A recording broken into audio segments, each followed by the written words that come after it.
నమస్తే అండి. ఎస్ఓజే ఛానల్కి స్వాగతం. ఈరోజు బ్లడ్ రోజెస్ సినిమా దర్శకులు ఎంజీఆర్ గారితో ఆ సినిమా ముచ్చట్లు, ఆయన వ్యక్తిగత వివరాలు కూడా అడిగి తెలుసుకున్నాం. నమస్కారం సార్ ఎంజీఆర్ గారు. ఈ బ్లడ్ రోజెస్ సినిమా పేరు చాలా ఆసక్తికరంగా ఉందండి. బ్లడ్ రోజెస్ అంటే ఏమిటి? మీరు ప్రేక్షకుల్ని భయపెడదాం అనుకుంటున్నారా, ఇంకేం చేద్దాం అనుకుంటున్నారా? బ్లడ్ రోజెస్ అంటే ఇది భయపడేంత అలాంటి కంటెంట్ ఏం కాదండి. ఫ్యామిలీస్ సమేత అందరూ కూర్చొని అన్ని రకాల ప్రేక్షకులు అన్ని భాషల వాళ్ళు కూర్చొని చూడదగ్గలాంటి సినిమా. Very good sir. సినిమాకు సంబంధించిన మిగతా వివరాల్లోకి వెళ్లే లోపు మీ వ్యక్తిగత విషయాలు కొంచెం మా ప్రేక్షకులతో పంచుకుంటారా? సార్ మాది వెంకటగిరి, శారీస్ ఫేమస్ వెంకటగిరి. దాని పక్కన వచ్చేసి విలేజ్ అనమాట, దందూరు. నా ఎడ్యుకేషన్తో వెంకటగిరిలోనే అయింది. తర్వాత కర్నూలు డిస్టిక్ నంద్యాల డిప్లొమా చేశాను.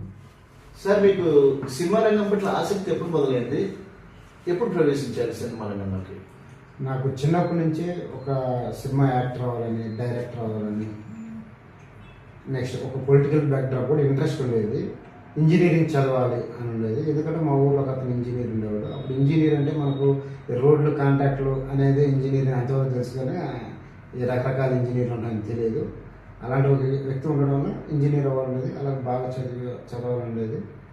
నెక్స్ట్ సినిమాలో పోవాలి, డైరెక్టర్ అవ్వాలి, యాక్టర్ అవ్వాలి, పొలిటీషియన్ అనేది కూడా కొంచెం ఇంట్రెస్ట్ ఉంది.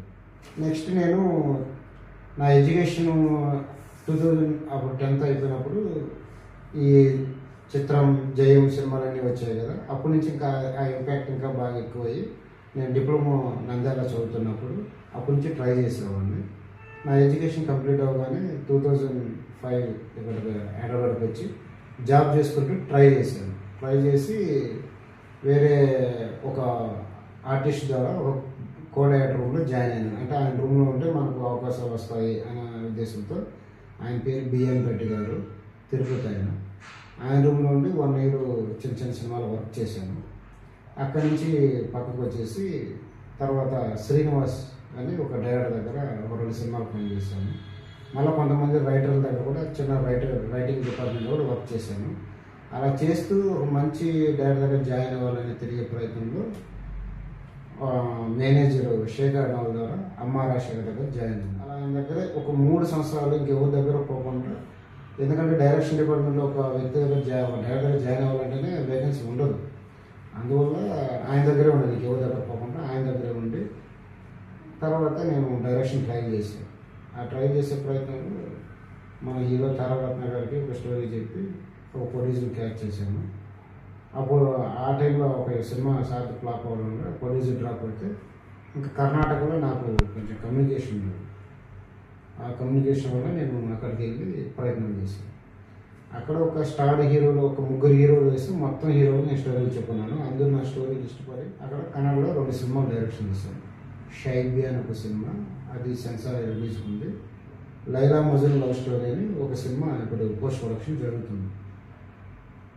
ఆ సినిమా జరుగుతుండగానే నా 2 సినిమాలు యాక్ట్ చేసిన ఒక వ్యక్తి ఆర్టిస్ట్ ద్వారా, మణికుమార్ అని, ఆయన ద్వారా ఆయన ఫ్రెండ్స్ ఎవరో సినిమా చేయాలంటే మణికుమార్ గారు నన్ను వాళ్ళ ఫ్రెండ్కి పరిచయం ఏంటంటే ఈ బ్లడ్ రోజెస్ అనే సినిమా స్టార్ట్ అయింది. స్క్రిప్ట్ అక్కడే చేద్దాం అనుకున్నాము.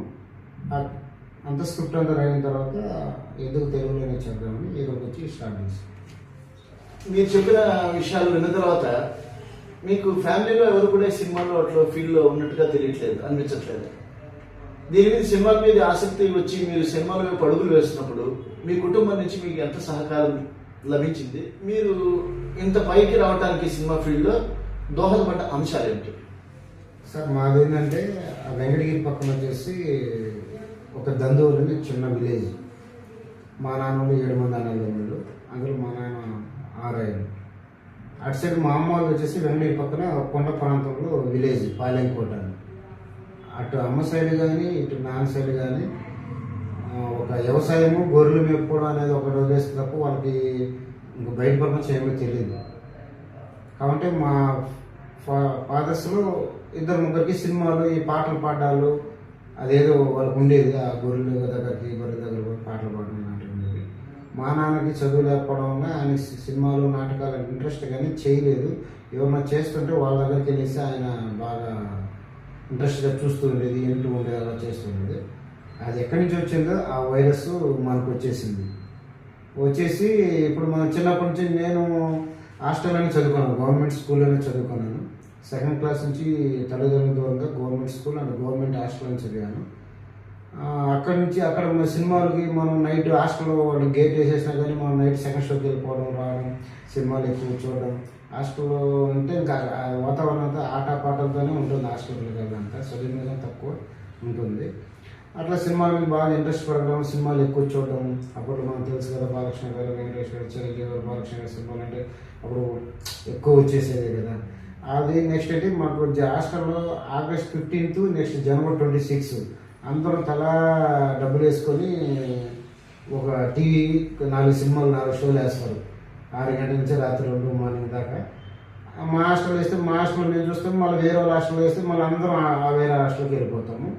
ఎవరి హాస్టల్లో 4 సినిమాలు వేసినా 2 సినిమాలు అయితే చిరంజీవి సినిమాలు ఉంటాయన్నమాట. అక్కడ అలాగ ఉంటాయి.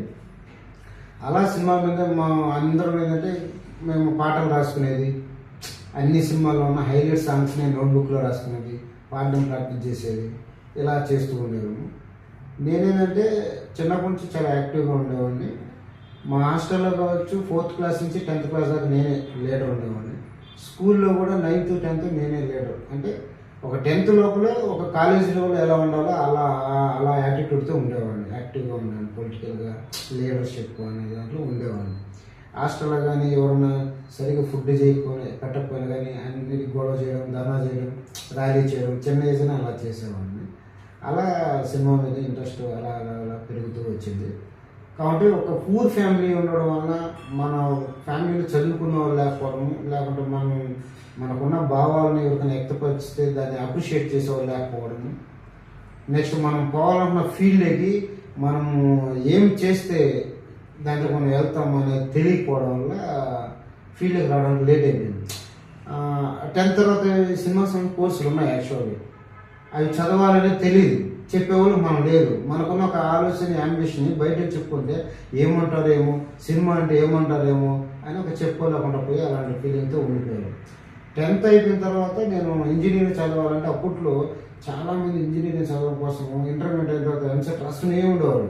వాళ్ళతో పాటు వాళ్ళు డిగ్రీ అయిపోయినా వీళ్ళు రాస్తూనే ఉండేవారు. అలా నా లైఫ్ అవ్వకూడదు అని చెప్పేసి పాలిటెక్నిక్ పోతే తర్వాత కష్టమైన బీటెక్ అయినా చదవచ్చు అనే ఉద్దేశంతో 10th అవగానే సీప్ రాశాను, పాలిటెక్నిక్ ఎంట్రన్స్. నాకు ర్యాంక్ రాలేదు. ఇంటర్మీడియట్ జాయిన్ అయ్యి మళ్ళా రాశాను. మళ్ళా రాస్తే అప్పుడు వచ్చింది కానీ 1 year ఇంటర్మీడియట్ వేస్ట్ అయింది. పాలిటెక్నిక్ నంద్యాలలో జాయిన్ అయ్యాను. అక్కడ 1 year అయిపోయిన తర్వాత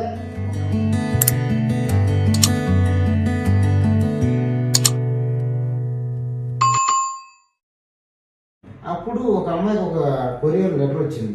అదేంటంటే ఆ అమ్మాయి సినిమా ఫీల్డ్ ట్రైనింగ్ కోర్స్ కోసం అప్లై చేసింది. అప్పుడు తెలిసింది నాకు, ఇలాంటి కోర్సులు అనేవి ఉంటాయా అని తెలిసింది. అప్పుడు మళ్ళీ వెనక్కి రాలేము. నాకు సినిమా పిచ్చి, నేను దాంట్లో పోతాను, అది చదువుతాను చెప్పి వెనక్కి 1 సంవత్సరం ఫీజు కట్టడానికి పేరెంట్స్కి కష్టంగా ఉంది. ఆల్రెడీ ఇంటర్మీడియట్ 1 year వేస్ట్ అయ్యింది, మళ్ళీ డిప్లొమా 1 year వేస్ట్ చేసి రాలేం కదా.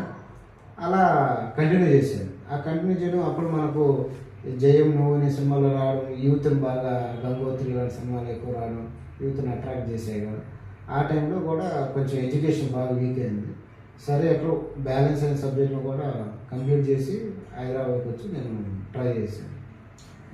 మొత్తానికి జెనెటిక్గా మీ ఇంట్లో తాతలు, బాబాయిలు వాళ్ళు పాటలు పాడుకునే ఆ బ్యాక్గ్రౌండ్, ఆ సినిమాల్లో మిమ్మల్ని తీసుకురావడానికి ఒక రకమైన కనెక్షన్ లాగా, ప్లస్ మీరు కాలేజ్ రోజుల్లో లీడర్షిప్ చేయడం, అంటే యు ఆర్ ఎ స్ట్రగులర్ అంటే ఫైటర్, అలా పైకి వచ్చారు. మంచి స్టోరీస్ ఉన్నాయి.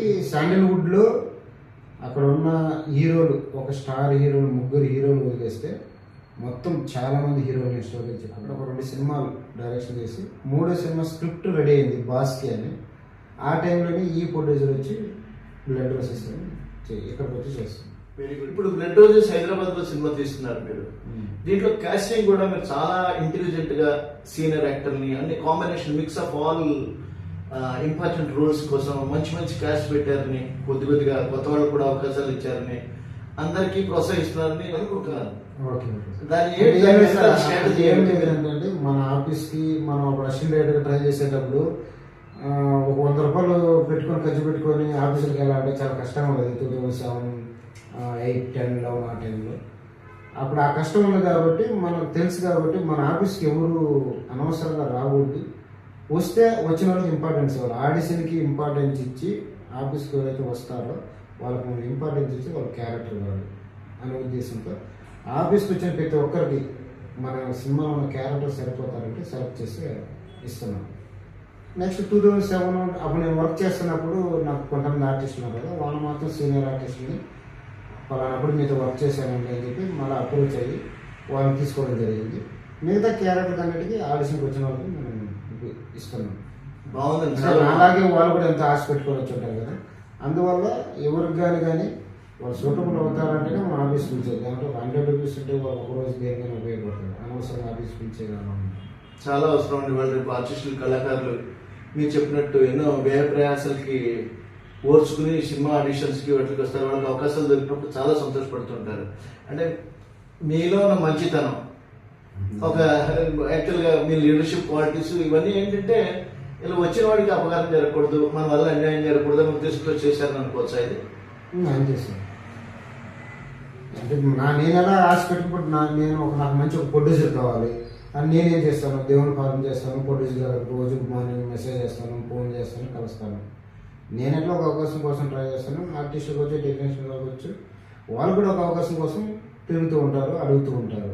అడగడంలో తప్పు లేదు, తిరగడంలో తప్పు లేదు. కాకుంటే అనవసరంగా మన దగ్గర పిలిపించడం. ఉందంటేనే ఉందని చెప్పాలి, లేదంటే మీరు నేను కాంటాక్ట్లో మీ నెంబర్ నోట్ చేసుకుని నేను ఇన్ఫార్మ్ చేస్తాను అని చెప్పాలి. రేపు రండి, ఎల్లుండి రండి ఇలా చెప్పి వాళ్ళని ఇబ్బంది పెట్టకూడదు. వాళ్ళకి ఆశ పెంచి లేని అనుకుంటే వాళ్ళు బాధ చేయకూడదు. ఎవరికైనా, నాకైనా వాళ్ళకైనా.